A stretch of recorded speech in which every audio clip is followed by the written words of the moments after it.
Good morning my dear students. बेटा आज हम जो है हिंदी ग्रामर से स्टडी करेंगे। हिंदी ग्रामर में मैंने आपको जो है लेसन 3 करा दिया है संधि, और ये आज लेसन 4 है, लेकिन हम आज लेसन 4 नहीं करेंगे क्योंकि ये काफ़ी लेंथी चैप्टर है। इसके बाद जो है आपका आता है शब्द विचार, शब्द भंडार। शब्द भंडार जो है मैंने आपको हॉलीडे होमवर्क में दिया था करने के लिए। इसमें पर्यायवाची, विलोम शब्द और वाक्यांश के लिए एक शब्द, ये सब करने के लिए दिए थे। लेकिन आज हमारा जो चैप्टर है हमारा 6 चैप्टर कौन सा है बेटा हमारा? शब्द रचना। शब्द रचना, चलिए देखते हैं। भाषा में निरंतर नए नए शब्दों के आने से भाषा समृद्ध होती है। मूल शब्दों से नए नए शब्दों के निर्माण की प्रक्रिया को शब्द रचना या शब्द निर्माण प्रक्रिया कहते हैं। एक बार हम समझेंगे। जैसे मूल शब्दों से नए नए शब्द जब बनते हैं, उनका निर्माण होता है या हम उनसे नए नए शब्द बनाते हैं, तो जो है क्या होता है बेटा? शब्दों की रचना होती है।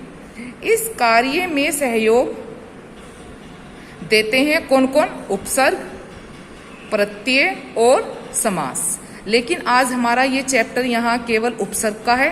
प्रत्यय का जो चैप्टर है उपसर्ग के बाद है, फिर समास का उसके बाद है। आज हम जो है उपसर्ग को जानेंगे कि उपसर्ग किसे कहते हैं।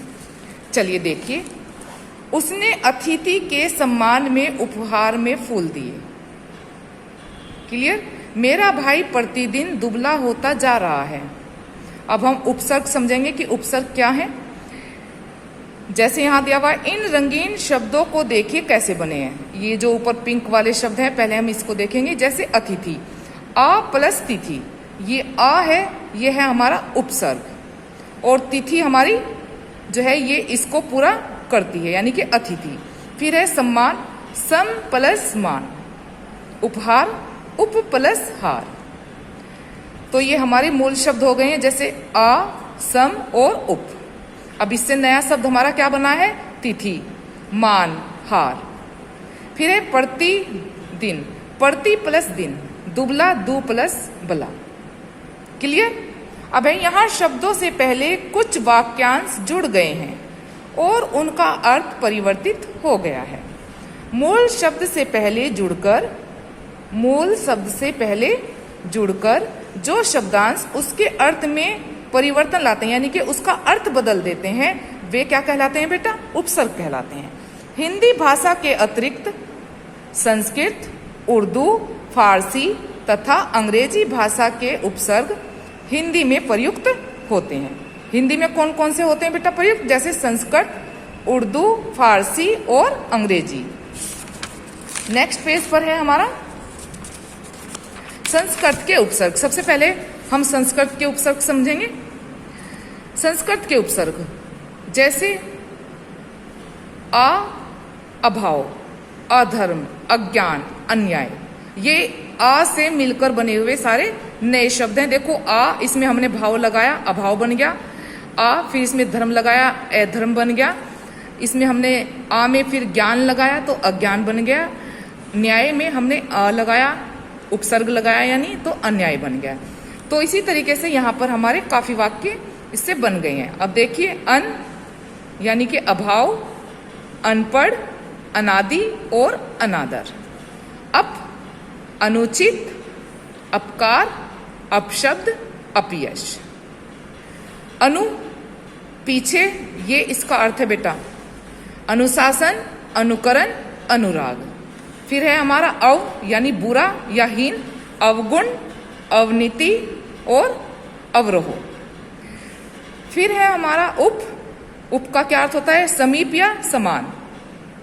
उपग्रह, उपवन और उपहार, ये उप से मिलकर के जो है बने हुए नए शब्द हैं।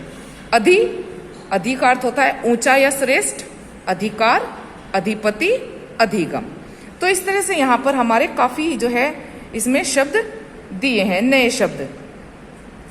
इसमें जो है जैसे उत, कु, दुस और दुर, निर, परा, परी, प्र, वी, स, सम, सु, अति, आ। तो यहाँ इनके अर्थ दिए हुए हैं और ये इससे बने हुए नए शब्द हैं। क्लियर। अब आता है हमारा हिंदी के उपसर्ग। हिंदी के उपसर्ग कौन कौन से हैं बेटा? जैसे अध यानी आधा, इसका जो है नया शब्द क्या बनेगा? अधपका और अधकचरा। अन यानी कि अब इसका अर्थ है अभाव, अनकहा, अनहोनी। अन में जो है हमने ये लास्ट वाले वर्ड जोड़े हैं। चलिए अब इधर देखते हैं। उन, उनका अर्थ है एक कम, 29, 39। अब, ओ, हीन, अवनति, अवगुण। नी का अर्थ होता है रहित। निकाय, निठल्ला और निहत्था। पर का अर्थ है दूसरी पीढ़ी का, यानी परदादा, परनाना और परपोता। भर, भरा हुआ, भरपेट, भरपूर, भरसक। इससे बेटा आप जो है जरूरी नहीं है कि आपके नए शब्द यही बनेंगे, आप इससे अपने आप भी नए शब्द का निर्माण कर सकते हैं। चलिए नेक्स्ट है हमारा नंबर का उर्दू फारसी के उपसर्ग। कौन कौन से होते हैं? पहले हम जो है देखेंगे कम। इसका अर्थ होता है थोड़ा या हीन।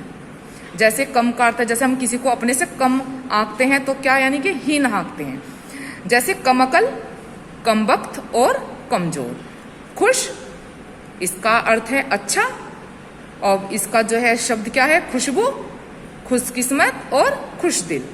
फिर है गैर, गैर यानी कि भिन्न, अलग। दो अर्थ हैं इसके, गैर हाजिर, गैर जरूरी और गैर कानूनी। क्लियर। ना, इसका अर्थ है नहीं, जैसे हम किसी को मना करते हैं।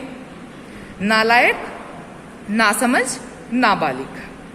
फिर है ब यानी कि इसका अर्थ है साथ, बगैर, बखूबी और बनाम। तो इस तरह से इसके यहाँ जैसे दिए है बद, इसका अर्थ है बुरा, और इससे जो हमारे नए शब्द बनेंगे जैसे बदसूरत, बदबू और बदकिस्मत। बे यानी अभाव, ये इसका अर्थ है। फिर है बेचैन, बेदाग और बेकाबू। अब आता है हमारा नंबर घ पर बेटा अंग्रेजी के उपसर्ग। अंग्रेजी के उपसर्ग देखते हैं। जैसे हेड यानी कि हेड कौन होता है? प्रमुख या मुख्य, जैसे प्रधान। अब इसमें हमारे नए शब्द क्या बन सकते हैं? हेडमास्टर और हेड क्लर्क। फिर हमारा डिप्टी, ये अंग्रेजी के उपसर्ग है बेटा। डिप्टी कौन होता है? सहायक, यानी कि डिप्टी डायरेक्टर और डिप्टी कमिश्नर। सुना है आपने इसका नाम? जरूर सुना होगा। चीफ कौन होता है? मुख्य, जैसे कहते हैं कि चीफ मिनिस्टर। अब यहां है हमारा चीफ मिनिस्टर और चीफ कमिश्नर। फिर है वाइस, वाइस कौन होता है? सहायक होता है, जैसे वाइस प्रिंसिपल, वाइस प्रेसिडेंट। फिर है हमारा सब यानी कि अधीन, सब इंस्पेक्टर और सब कमेटी। क्लियर। ये लेसन जो है हमारा यहाँ पर क्लियर हो गया है। अब हम देखते हैं कि जो है हमने इसमें क्या देखा है, एक बार फिर से जो है देख लेते हैं। वे शब्दांश जो मूल शब्द के आगे जुड़कर, मूल यानी कि जो मेन शब्द है उसके आगे जुड़कर यानी कि पहले जुड़कर अर्थ में परिवर्तन लाते हैं, उसे क्या कहते हैं? उपसर्ग कहते हैं। फिर है हिंदी भाषा के अतिरिक्त संस्कृत, उर्दू, फारसी तथा अंग्रेजी भाषा के उपसर्ग भी हिंदी में प्रयुक्त होते हैं। क्लियर। चलिए अब हम इसके पहले जो है क्वेश्चन आंसर देखते हैं बेटा। शब्द रचना में सहयोग देने वाले प्रमुख अव्यय कौन कौन से हैं? कौन कौन से हैं बेटा? अभी हमने बताया आपको, उपसर्ग, प्रत्यय और समास। ये बेटा उपसर्ग, प्रत्यय और समास। नेक्स्ट क्वेश्चन है हमारा क्वेश्चन नंबर ख। उपसर्ग किसे कहते हैं? अभी हमने आपको यहाँ ऊपर बताया है, वे शब्दांश जो मूल शब्द के आगे जुड़कर अर्थ में परिवर्तन लाते हैं वे उपसर्ग कहलाते हैं। फिर हमारा थर्ड क्वेश्चन है बेटा, उपसर्ग कितने प्रकार के होते हैं? उपसर्ग कितने प्रकार के होते हैं, नाम बताइए। उपसर्ग यहाँ आप लिखेंगे 4 प्रकार के होते हैं। 4 प्रकार के होते हैं। अब इनके नाम यहाँ हैं बेटा, जैसे संस्कृत, उर्दू, फारसी, अंग्रेजी और हिंदी के उपसर्ग। तीनों के आंसर जो है यही मैंने आपको बताए हैं। अब नेक्स्ट एक्सरसाइज आती है हमारी, निम्नलिखित शब्दों में से उपसर्ग और मूल शब्द अलग अलग करके लिखिए। अब इसमें से हमें उपसर्ग भी अलग करना है और मूल शब्द भी अलग करना है। उपसर्ग हमारा क्या है, जो हमारा आगे लगता है यानी कि शुरू में लगता है, और हमारा मूल शब्द कौन सा होगा, जो इसके पीछे लगेगा। अब देखते हैं, अतिरिक्त, अति ये उपसर्ग है, रिक्त मूल शब्द है। फिर है बेटा हमारा अवगुण, अव और गुण। अभिप्राय, अभिप्राय। उत्कर्ष, उत। अब जब हम इसको आधा तय नहीं लिखेंगे बेटा, इसको नीचे हम हलंत लगा के तब लिखेंगे। कर्ष, निपुण, नी और पुण। विशेष, विशेष। सम्मान, सम, इसको भी जहां भी आधे आएंगे, जहां भी आधा कोई भी जो है आता है तो उसको हम जब पूरा लिखते हैं तो बेटा हम उसमें नीचे हलंत लगाते हैं, जैसे यहां है सम्मान। अत्यधिक, इसका मैंने अभी नहीं किया है बेटा। चलिए, अनुशासन, अनुशासन। निर्दय, नी प्लस देय। चलिए, अब हमारा यहां एक्सरसाइज नंबर 2 आती है। उचित उपसर्ग चुनकर दिए गए शब्दों में शब्द जोड़कर नया शब्द बनाइए। जैसे ऊपर दिए हुए हैं प्र, स, औ, सम, निर, आ, औ। अब इनसे हमें क्या बनाना है, नया शब्द बनाना है। जैसे यहाँ अव दे दिया है, अव यहाँ जैसे ये वाला है अव, तो यहाँ गुण दिया हुआ है, तो क्या हो जाएगा बेटा, इसको जोड़ करके अवगुण। फिर है सम प्लस वाद, संवाद। सा प्लस परिवार, से परिवार। नी प्लस बल, निर्बल। आ प्लस जन्म, आजन्म। ओ प्लस औजार, औजार। अ प्लस भाव, अभाव। क्लियर। अब हमारी नेक्स्ट एक्सरसाइज है एक्सरसाइज नंबर 3। दिए गए शब्दों में उपसर्ग लगाकर नए शब्द बनाइए। अब ये उपसर्ग हैं और इनमें हमें शब्द लगाने हैं, तो किस तरह से बनेगा, जैसे कर्म दिया हुआ है, अब हमें इसमें उपसर्ग लगाना है तो हम इसमें सु लगाएंगे, सुकर्म। जैसे भय, नी लगाएंगे तो निर्भय। क्लियर। फिर है गति, तो इसमें हम परे लगाएंगे, जैसे अभी हमने ऊपर बनाया है बिल्कुल उसी तरह से परगति। पक्ष, इसमें हम वी लगाएंगे तो क्या बन गया हमारा, विपक्ष। बोध, इसमें हम सु लगाएंगे तो क्या हो गया हमारा, सुबोध। जीवन, इसमें हम आ लगाएंगे तो ये हो गया हमारा आजीवन। फिर नेक्स्ट है हमारा ढंग, तो इसमें बे लगाएंगे हम उपसर्ग, तो बेढंग हो गया है। ये जो हमारे स्टार्टिंग वाले हैं जिस पर मैं अंडरलाइन कर रही हूं बेटा, ये सब हमारे उपसर्ग हैं और पीछे वाले हमारे मूल शब्द हैं। अब रक्षण यानी कि संरक्षण। यस, सु लगाया तो सुयस हो गया है। एक प्र लगाएंगे तो प्रत्येक हो जाएगा। ध्वनि, इसमें भी जो है हम प्रति लगाएंगे तो प्रतिध्वनि बन जाएगा, ये पूरा है बेटा। शासन, सु लगाएंगे तो सुशासन। चलिए, अब निम्नलिखित उपसर्गों से 2-2 शब्द बनाइए। अब यहाँ उपसर्ग दिए हुए हैं, इनसे हमें 2-2 शब्द बनाने हैं। जैसे अनु, अनुभव, अनुसार। अव, अवनति, अवरोध। परा, परागमन, प्राज्य। परा, प्रख्यात और परबल।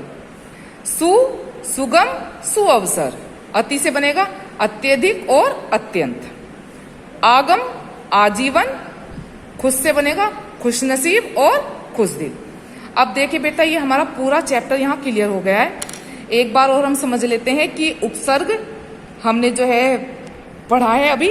उपसर्ग जो है किसे कहते हैं, वे शब्दांश यानी कि वे शब्द जो मूल शब्द के आगे जुड़कर अर्थ में परिवर्तन लाते हैं, उन्हें क्या कहते हैं, हम उन्हें उपसर्ग कहते हैं। अब उपसर्ग जो है कितने प्रकार के होते हैं बेटा, उपसर्ग हमारे 4 प्रकार के होते हैं। संस्कृत के उपसर्ग, उर्दू फारसी के उपसर्ग, अंग्रेजी के उपसर्ग और हिंदी के उपसर्ग। फिर बेटा ये आज हमारा चैप्टर पूरा कंप्लीट हो गया है। आई होप कि आपने पीछे से अपना वर्क जो है पूरा कंप्लीट कर लिया होगा। कोई भी बच्चा जो है अपना वर्क इनकम्प्लीट नहीं रखेगा। यदि किसी को कोई प्रॉब्लम है, यदि किसी के पास वीडियो नहीं है इसकी, तो जो है बेटा आप जो है स्कूल वाले ऐप पर जाएंगे और वहां से इसको दोबारा से देख लेंगे अपने वर्क को। ओके बेटा, थैंक यू बेटा।